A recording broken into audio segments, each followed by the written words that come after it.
Assalamualaikum warahmatullahi wabarakatuh dan salam sejahtera. Selamat kembali ke pelajaran Bahasa Melayu tahun 2. Sebelum kita memulakan pelajaran, Cikgu nak kamu sediakan buku teks dan buku aktiviti. Tidak lupa juga peralatan untuk menulis.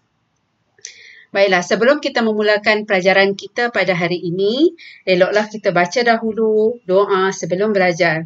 Bismillahirrahmanirrahim. Allahumma aftah alaina hikmataka wansyur alaina min khazaini rahmatika ya arhamar rahimin. Rabbi shrah li sadri wa yassir li amri wahlul 'uqdatam min lisani yafqahu qawli. Okay, pada hari ini kita akan belajar tentang unitnya rumah kutai yang kamu dapat lihat pada muka surat 69 dalam buku teks kamu. Sebelum kita mulakan, mari kita lihat dulu apakah objektif pembelajaran kita pada hari ini. Pada hari ini kita akan belajar tentang iaitu menjelaskan maklumat yang tersurat dan tersirat berdasarkan maklumat yang dibaca.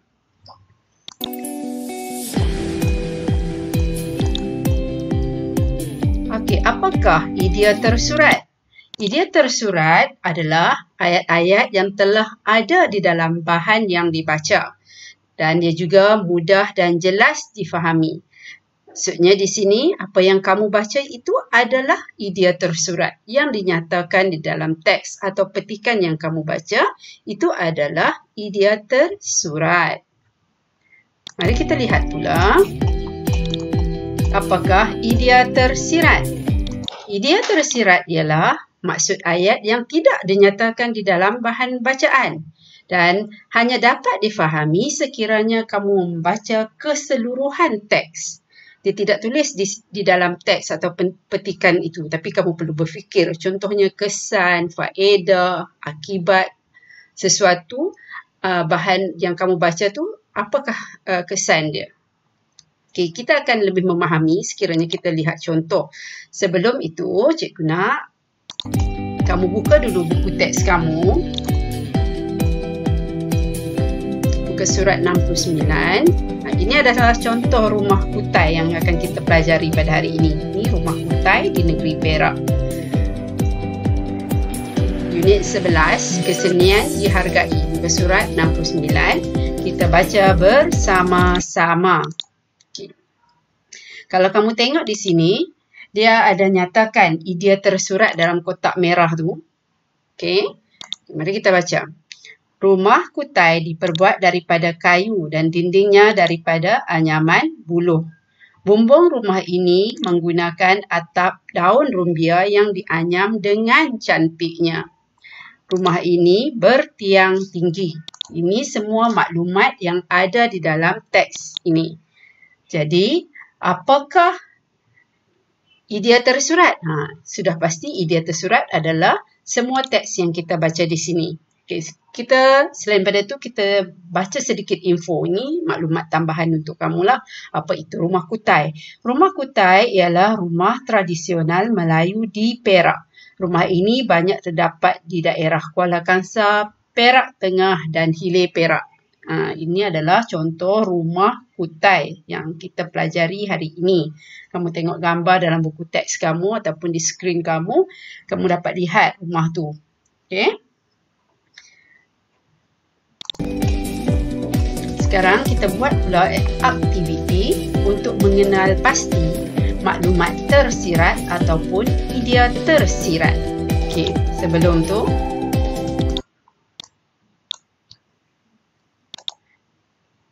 kita lihat dulu murid ini berdialog ataupun berbual bersama-sama mengenai rumah kutai. Okey, kawan-kawan, ini rumah apa? Murid lelaki itu tanya. Kemudian murid perempuan jawab yang di dalam kotak warna merah jambu tu, dia jawab, ini rumah kutai. Ya, dia jawablah, ini rumah kutai. Kemudian dia tanya lagi, mengapakah rumah ini diperbuat daripada kayu dan dindingnya daripada anyaman buluh? Dia tanya kan, sebab tadi kita baca, dia ada bagi tahu dibuat pada kayu dan dinding daripada anyaman buluh. Jadi itu tersurat. Jadi dia tanya, kenapa buat macam tu? Jadi yang perempuan ni pula jawab, murid perempuan ni jawab dalam kotak pink, kotak merah jambu tu. Pada pendapat saya, rumah itu diperbuat daripada kayu dan dindingnya daripada anyaman buluh kerana bahan itu mudah diperoleh di Perak. Okay, ini pendapat dia. Yang inilah yang kita panggil idea tersirat. Maksudnya kenapa mereka guna yang tu? Kenapa mereka guna kayu? Kenapa mereka guna buluh? Jadi sebab kawasan sekitar tu banyak kayu dan buluh. Jadi mereka guna bahan yang ada di sekitar rumah, di sekitar kawasan mereka dan mudah dan senang saja nak dapatkan. Okey, sekarang yang lelaki ni pula berkata, bumbung rumah ini menggunakan atap rumbia. Oleh itu, suasana di dalam rumah akan apa kalau kita guna atap rumbia ni? Akan lebih sejuk, dia kata. Sebab atap rumbia ni daun. Untuk pengetahuan kamu, atap rumbia ni daun. Jadi, bila daun kita guna bumbung yang daripada daun, dia lebih sejuk. Kemudian yang lelaki itu pula bercakap, yang kotak hijau tu kalau kamu lihat di sini, apakah sebab rumah ini bertiang tinggi, Yahya? Okey. Dan Yahya pula jawab, pada pendapat saya rumah ini bertiang tinggi. Kenapa rumah ini bertiang tinggi? Okay, dia kata supaya selamat jika berlaku banjir. Okay, sekiranya berlaku banjir, rumah tidak dimasuki air. Sebab tu dia buat rumah tu tinggi. Itu pun adalah isi tersirat. Jadi ada 3 isi tersirat di sini. Yang pertama, kerana bahan itu mudah diperoleh. Yang pertama. Yang kedua, lebih sejuk. Yang ketiga, selamat jika berlaku banjir. Cikgu harap kamu faham apa yang cikgu cuba sampaikan tentang maklumat tersirat. Iaitu kesan sesuatu ataupun akibat sesuatu perkara yang dinyatakan ataupun faedah yang dinyatakan daripada teks. Di dalam teks tidak dinyatakan, tapi kamu boleh berfikir apabila kamu baca, oh, apa kesan dia, apa faedah dia kalau macam ni kan. Okay. Sekarang kita lihat contoh sedikit, contoh rumah kutai. Okay, ini rumah kutai. Dinding dia buluh, atap rumbia. Okay, kita lihat lebih dekat, apakah dinding buluh? Yang dianyam itu adalah buluh yang dianyam. Ini pokok rumbia yang dianyam, jadi bumbung, jadi atap. Kemudian dia pasang. Ini dia pasang di atas rumah. Okey, sekarang cikgu nak kamu buka buku aktiviti, muka surat 77. Okey, buka buku aktiviti, muka surat 77. Kita akan pelajari pula tentang rumah panjang. Dan kalau kamu lihat sebelah kiri ini adalah isi tersurat. Sebelah kanan ni dia dah bagi, ini adalah isi tersirat. Okay, kita lihat perbualan antara Bidin dan Saloh. Okay, yang pertama, Bidin cakap, selamat sejahtera Saloh, luas dan panjangnya rumah kamu ini. Mengapakah rumah ini luas dan panjang? Okay, Saloh pun jawab, rumah ini luas dan panjang supaya penghuninya, tadi dia kata luas dan panjang di atas tu sebelah kanan dia tulis selesa kan. Jadi kamu letak supaya penghuninya selesa. Okey, itu jawapan yang pertama, supaya penghuninya selesa. Pada pendapat kamu, mengapakah rumah ini beratap daun rumbia? Okey, Saloh pula tanya kepada Bidin. Okey, Bidin pun berfikir, pada pendapat saya, rumah ini beratap daun rumbia. Okay, kita dah tahu dah tadi. Yang cikgu bagi tahu ini maklumat tersurat. Yang ini maklumat tersirat. Supaya udara nyaman. Udara nyaman kan? Jadi, kamu tulis dekat situ supaya udara nyaman. Kemudian Saloh pula berkata, hubungan kami mesra kerana kami boleh, ini dia bagi tahu lah apakah isi tersirat dia. Jadi kamu tulis semula isi tersurat. Dan dia dah bagi dah hubungan mesra isi tersirat. Kamu letakkan isi tersurat. Berkongsi ruang tamu. Okey. Hubungan mereka menjadi mesra sebab mereka berkongsi ruang tamu.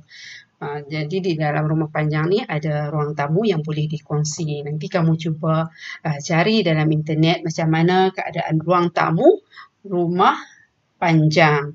Okey, Bidin, tahukah kamu siapakah yang menjadi ketua kami? Okey, Bidin pun menjawab. Ketua ialah tuai rumah. Ketua rumah panjang ni kita panggil tuai rumah. Salo, adakah ketua perlu ada di rumah panjang ini? Mengapa? Ditanya pula, kenapa perlu ada ketua? Salo pun menjawab. Salo jawab apa? Ya, ketua perlu ada untuk memastikan kehidupan tenteram. Kamu boleh tulis. Ya, ketua perlu ada untuk memastikan kehidupan tenteram. Setelah selesai, kita sambung pula buat buku aktiviti muka surat 78. Sekarang muka surat 78. Kamu lihat di sini.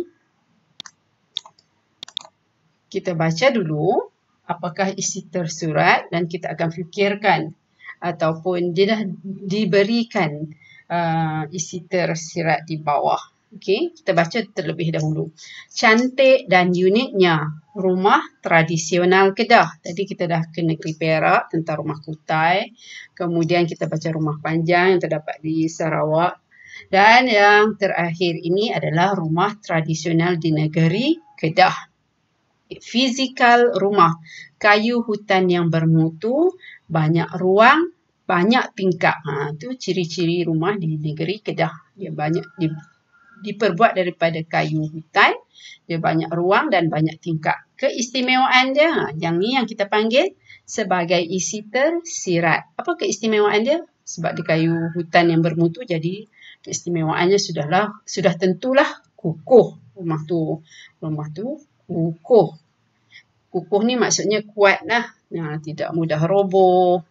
Okey. Yang kedua banyak ruang. Jadi selesa lah. Dia banyak ruang boleh tidak sempit. Jadi selesa untuk penghuni yang tinggal di dalamnya. Yang ketiga banyak tingkap. Dia nyaman. Udara boleh masuk kan. Okey. Kita lihat perbualan. Kita lihat perbualan di antara dua orang murid lelaki ini. Okey, dia tanya, Aiman, mengapakah rumah ini diperbuat daripada kayu hutan yang bermutu? Dia tanya Aiman. Okey, kemudian dia jawab pula. Aiman jawab, rumah ini diperbuat daripada kayu hutan yang bermutu supaya, tadi kita baca dah tadi, apa? Kukuh. Supaya kukuh. Kita bagi tahu tadi kan? Supaya kukuh. Kemudian, penghuni rumah ini selesa kerana rumah ini mempunyai banyak apa? Tadi kita baca di atas ada dua banyak tu. Banyak ruang dan banyak tingkap. Kamu boleh tulis ruang dan tingkap. Sebab kita dah tengok atas kan banyak ruang dan banyak tingkap. Kamu tulis banyak ruang dan tingkap. Okey, sekarang betul kata kamu rumah ini mempunyai banyak tingkap supaya kenapa banyak tingkap? Suasana selesa dan nyaman. Selesa dan nyaman sebab udara boleh masuk dan keluar, kemudian ruang boleh digunakan, banyak ruang boleh digunakan, tidak sempit, jadi penghuninya sangat selesa dan sangat nyaman tinggal di dalam rumah ini. Okey, itulah sahaja pelajaran kita pada hari ini. Cikgu harap kamu dapat menyediakan jawapan-jawapan tersebut dan hantar kepada cikgu menerusi Telegram. Okey, sekian. Terima kasih. Bye.